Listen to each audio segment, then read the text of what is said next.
The desert at night is a world of its own, a silent, endless sea of sand under a blanket of stars. But for a 7-year-old boy named Leo, it was a terrifying maze. How did he get here? A family camping trip. A moment of chasing a desert fox. A wrong turn. Now, the cheerful campfire songs were just a faint memory, swallowed by the immense quiet. The wind whispered secrets he couldn't understand, and every shadow looked like a monster. Tears traced clean paths down his dusty cheeks. He was alone. Scared. He shouted for his mom, his dad, but only the echo answered back.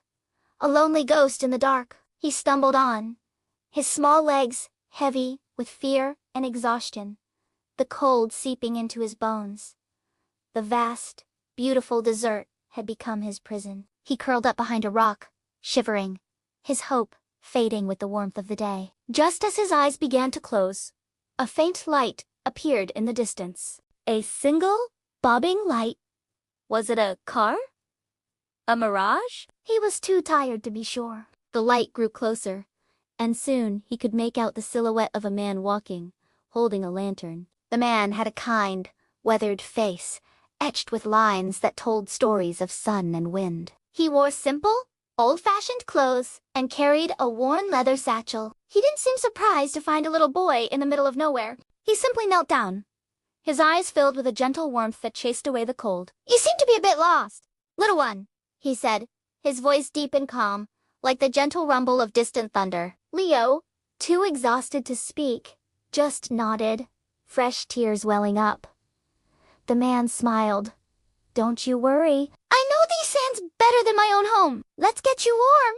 He wrapped a thick, woolen blanket around Leo's small shoulders. It smelled of wood smoke and something ancient, something comforting. He offered Leo a sip of water from a canteen. It was the best water Leo had ever tasted. "My name is Silas," the man said. "What's yours, Leo?" the boy whispered. Silas nodded. "Well, Leo, it's a fine night for a walk, isn't it? Just not when you're all by yourself."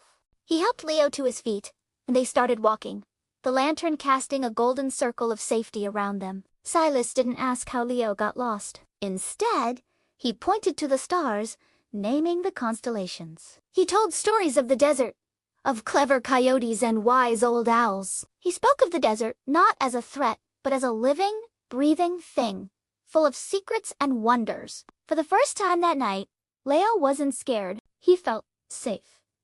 He held onto the edge of Silas's coat, listening to his calming voice, matching his small steps to the man's steady stride. Silas seemed to know exactly where he was going, navigating the dunes with an effortless grace. After what felt like an eternity, but also no time at all, they saw it, the distant flicker of another fire. A real one. Leo's heart leaped. "My family," he cried out. As they got closer, he could hear his father's frantic shouts, his mother's tearful calls.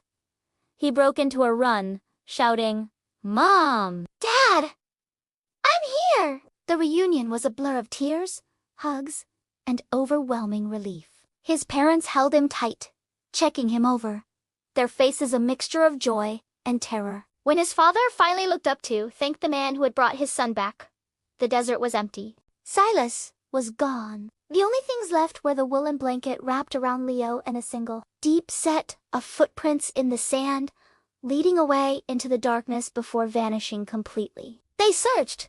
They called out his name, but there was no reply. It was as if he had been a dream, a spirit of the desert. Years passed. Leo grew up, but he never forgot the night in the desert or the kind stranger who saved him. The memory was etched into his soul. He kept the old woolen blanket, a tangible link to his mysterious rescuer. He often wondered who Silas was.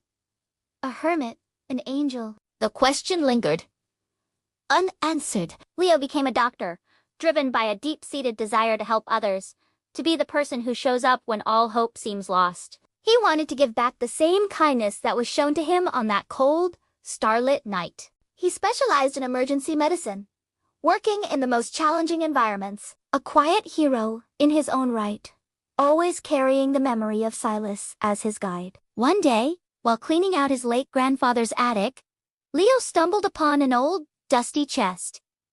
Inside were photo albums and journals. He flipped through the faded pages, seeing photos of a young man he'd never met. His grandfather had died before he was born. Then, he saw it, a picture of his grandfather as a young man, standing proudly in a desert landscape. He was wearing the same simple clothes, holding a lantern, and on his face was the same kind, weathered smile. The caption read, "Silas, on his geology survey, 1958. Leo's breath caught in his throat. His grandfather's name was Silas.